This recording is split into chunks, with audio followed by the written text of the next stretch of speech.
A Galarza, a Gualeguay, para hablar con el doctor Santiago Sanfilippo, que ya está con nosotros. ¿Cómo está, doctor? ¿Cómo anda? Buen día. Buenos días, ¿qué tal? Expectante como todo el mundo, porque todos estamos esperando el día que te pegues el palo con el monopatín. Ya me ha pasado, pero estos son más seguros. Me pasó con otro que teníamos antes que me caí, pero con estos son mucho más seguros. Tiene que probarlo, doctor, ¿eh? Ya lo veo por Galarza en monopatín.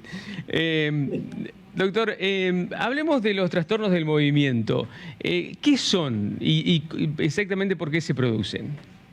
A ver, los trastornos del movimiento van de lo mínimo a lo máximo. Por ejemplo, el trastorno del movimiento importante que no se ve, si no es visible a los ojos, salvo en un lugar que es la lengua, son las fibrilaciones.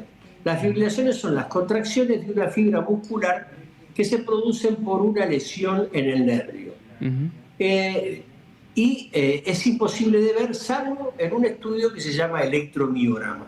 Ese es el movimiento más pequeño que hay. Luego le siguen las fasciculaciones. Fasciculaciones son movimientos de un fascículo de fibras y ahí uno lo ve. Es, por ejemplo, cuando en el gemelo se produce un movimiento. Muchas veces las fasciculaciones se observan en enfermedades muy graves como la esclerosis lateral amiotrófica, la ELA, por ejemplo, o en cualquier otra lesión del sistema nervioso periférico, y a veces también en forma natural, normal, por ejemplo, en aquellos que son muy fumadores o que toman mucho café o que están muy excitados, que están muy nerviosos. Bueno, se pueden producir fasciculaciones o luego de un esfuerzo, muchas veces luego de caminar mucho tiempo, de correr, se observan en los gemelos en forma bastante Estamos importante. hablando de movimientos involuntarios, doctor, porque fíjese que, por ejemplo, la gente que va al gimnasio a veces le pasa, que va después de mucho tiempo, o a veces sobreentrena, que los músculos se le mueven solos. Eso es Exactamente, una son movimientos fibrilación. totalmente involuntarios y tienen que ver con una alteración en ese momento de los minerales fundamentalmente y de la hidratación. Entonces, viste que se toma este líquido, no voy a decir el nombre, Sí. todos los deportistas lo utilizan, que tiene muchos minerales y vitaminas para justamente tratar de recuperar el músculo, porque en Ujú. ese momento comienzan los movimientos, incluso un movimiento más avanzado que las fasciculaciones son los calambres. Claro. Son movimientos también involuntarios y contracciones involuntarias. Hay otro movimiento que también se ve y que la gente consulta mucho, son las mioquimias, que son movimientos involuntarios también de músculos muy pequeños. Son los que normalmente uno ve en el ojo. ¿Viste cuando Ajá. te late el ojo, por Sí, ejemplo, el sí, párpado? sí, sí. Bueno, eso se llama mioquimia. Y ese movimiento también es natural, no es un movimiento que indique alguna patología en específico, pero sí se ve cuando hay mucho cansancio, sí se ve cuando hay mucho estrés, sí se ve cuando uno está muy nervioso o está pasado de vuelta, por ejemplo. Claro. Bueno, en ese caso se puede ver las mioquimias y fundamentalmente en los músculos pequeños. Se da en la eminencia tenar, es decir, en estos músculos, en los párpados y también puede verse en la boca. Luego le siguen las mioclonías. Las mioclonías ya son movimientos de varios fascículos de músculos y producen movimientos. Es decir, por ejemplo, uno tiene la mano así y produce un movimiento de este tipo.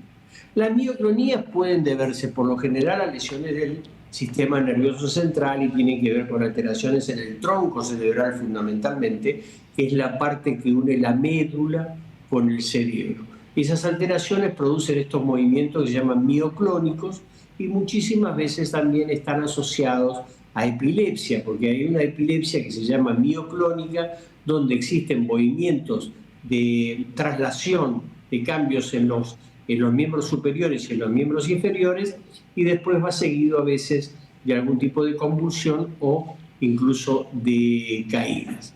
Y por supuesto el movimiento que más conoce la gente involuntario es el temblor. El temblor que la mayoría de las veces se asocia con la enfermedad de Parkinson, pero no siempre es así. El temblor tiene ciertas características. Por ejemplo, hay un temblor que se produce con el músculo en reposo, cuando uno tiene los brazos en reposo, y es un temblor que se localiza fundamentalmente en los dedos, hace este tipo de temblor, y eso lo vemos en la enfermedad de Parkinson, por ejemplo. Pero hay un temblor que también es muy frecuente, que es hereditario, que se ve en familias enteras, que es el temblor esencial. es un temblor que no tiene una causa manifiesta, probablemente tiene una causa genética, y un temblor fino que se ve en miembros superiores fundamentalmente, y a veces también se localiza en la cabeza, y por lo general con el andar de los años se suele incrementar, y por supuesto, bueno, hay que hacer un tratamiento, pero es totalmente benigno.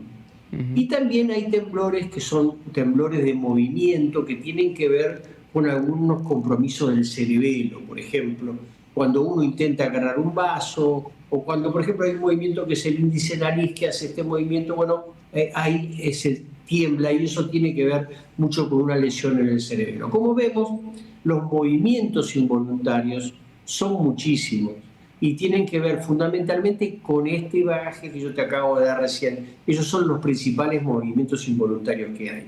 Es interesante, doctor, porque la gente lo asocia siempre a algún problema, alguna enfermedad. No todos lo son, pero quien tiene la capacidad de determinarlo, en todo caso, es el médico, no uno, ¿no? Siempre vale la pena ante esa posibilidad de consultar. Siempre que uno tiene temblor, tiene que consultar para ver qué tipo de temblor, porque me olvidaba también uno que es muy frecuente, que es el temblor que tiene que ver con las alteraciones de la tiroides. En los pacientes que son hipertiroides, que funcionan, digamos, a más velocidad la tiroides, se produce también un temblor importante. Por eso siempre hay que consultar para ver qué tratamiento hay que hacer, si es que hay que hacer algún tipo de tratamiento. Claro. Por lo general hay temblores también de posición, que uno tiene la mano puesta en una mala posición y comienza a temblar la mano, saca de esa posición y desaparece el temblor. Okay. O sea que sí, y el diagnóstico fundamentalmente es en base a la clínica, y uno recurre a veces al electromiograma como estudio de diagnóstico también. ¿El temblor es siempre el primer síntoma del Parkinson? No, el temblor no es el primer síntoma del Parkinson. Hay tres grandes complejos del Parkinson, que es el temblor, la rigidez y la hipocinesia o la falta de movimiento. Puede comenzar con cualquiera de los tres y puede predominar cualquiera de los tres. En algunos predomina el temblor, en otros la rigidez, la dificultad para caminar, la dificultad para movilizarse, y la otra cuando hay pérdida de movimiento en general. Entiendo. Doctor, seguimos hablando la semana que viene, si le parece. Como siempre, clarísimo y sumamente interesante, ¿eh? Ojalá que también útil para la gente. Gracias, un abrazo grande. Nos vemos. El doctor Santiago Sanfilippo, desde el CENER, el Centro de Neurología de Entre Ríos, con sede en Galarza y en Gualeguay, presentándonos hoy el tema de los trastornos del movimiento. Ahora nos vamos a Lácteos Luz Azul, que tiene productos directos de fábrica. Esta promoción, 35% de descuento y hasta 3 cuotas sin interés para que te lleves todo pagando con Modo BNA de Banco Nación. Tenemos quesos de todo tipo en oferta, lácteos como el dulce de leche más rico del planeta y un montón de cosas más. Las picadas ya las conocés, ¿no? Vení y pasá por Avenida de las Américas 2628. Lácteos Luz Azul.